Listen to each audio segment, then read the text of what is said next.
今回はお薬を飲んでも M 字ハゲが埋まらないなについて解説していこうと思います。カツラや育毛剤ではなくいろいろ調べて始めた AGA 治療薬。飲み始めてすぐは髪が生えてきたのに最近は全然生えないなーって思っている人はいませんか？一番生えて欲しかった肝心の M 字がいつまで経っても改善しないなー。これって飲み続ければ本当にいつか生えてくるのかなーって信じてる人、残念ながらその M 字が埋まることはないかもしれません。そうなんですか？多くの人が薬だけでここからこのようになると思っている気がするんですが、現実は難しいんですか？結論から言うと難しいです。すでにお薬を何年も飲んでいる方なら今頃大きく共感しているかと思いますが、生えてきた産毛が成長して元の状態になることは考えにくいんです。 0% ってわけではないですが、今まで年間何万人と診察をさせていただいてお薬だけで完全に M 字が埋まっている方は難しいです。どうしてもお薬だけでは効果面に限界があります。それでも構わないって方なら問題はないですが、お薬を飲み始めた理由が M 字部分を完全に埋めたいと思って始めている方には物足りなく感じるケースが多いです。そうなんですね。実際にお客さんと話しても M 字をどうにかしたくて薬を始めたって人が多いです。でも結局 M 字は埋まらないんですね。そのような場合は諦めるしかないのでしょうか？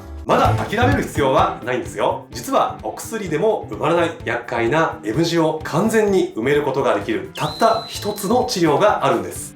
どんな治療でしょうか？その治療は自毛植毛です。自毛植毛、聞いたことはありますが、具体的にどんな治療なんでしょうか？ご自身の後頭部や側頭部の元気な髪の毛を毛根ごと薄毛部分に移植移動することを自毛植毛と言います。自毛植毛は確実に元気な髪の毛を生やすことができる治療なんです。ってことは薬で生えなかった M 字部分に髪を生やすことができるってことですか？その通りです。こちらをご覧ください。この方は3年お薬を内服していましたが M 字が埋まらないことが悩みで当院にご来院されました。薬を飲んでいるので M 字部分に産毛が生えていることが確認できますね。でも逆に言うと産毛止まりになってるんですね。そうですね。そこで先ほど紹介した自毛植毛の出番です。この方に植毛をした写真はこちらです。お、元気な髪が生えて M 字がなくなっていますね。でも先生、植毛って高いんですよね。何百万とするイメージがあるのですが。高いね、イメージを持っている方もご安心してください。湘南 AGA 横浜院で取り扱っているちょこっと植毛なら比較的安く植毛することができちゃうんです。こちらをご覧ください。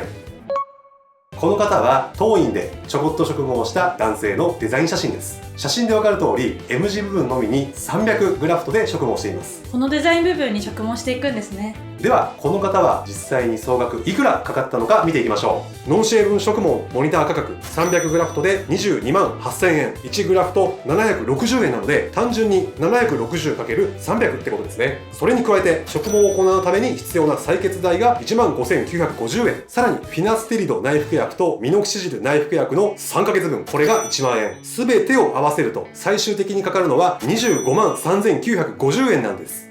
想像していたより安いですね。それ以上の料金は一切いただいておりません。なんと診察代も無料です。この金額には何一つ隠れた費用もありませんし、これが本当の料金なんです。今は植毛が比較的リーズナブルにできる時代です。SBC 費用、自毛植毛の総額と内訳を公開します。いや、湘南の自毛植毛ってどの時点で費用が発生するのか徹底解説で植毛の料金については詳しく話しているので、気になる方は概要欄をチェックしてみてください。まとめると、お薬を何年も飲んでいるのに M 字が埋まらない人には自毛植毛がおすすめ。ちょこっと植毛なら比較的お安く植毛できる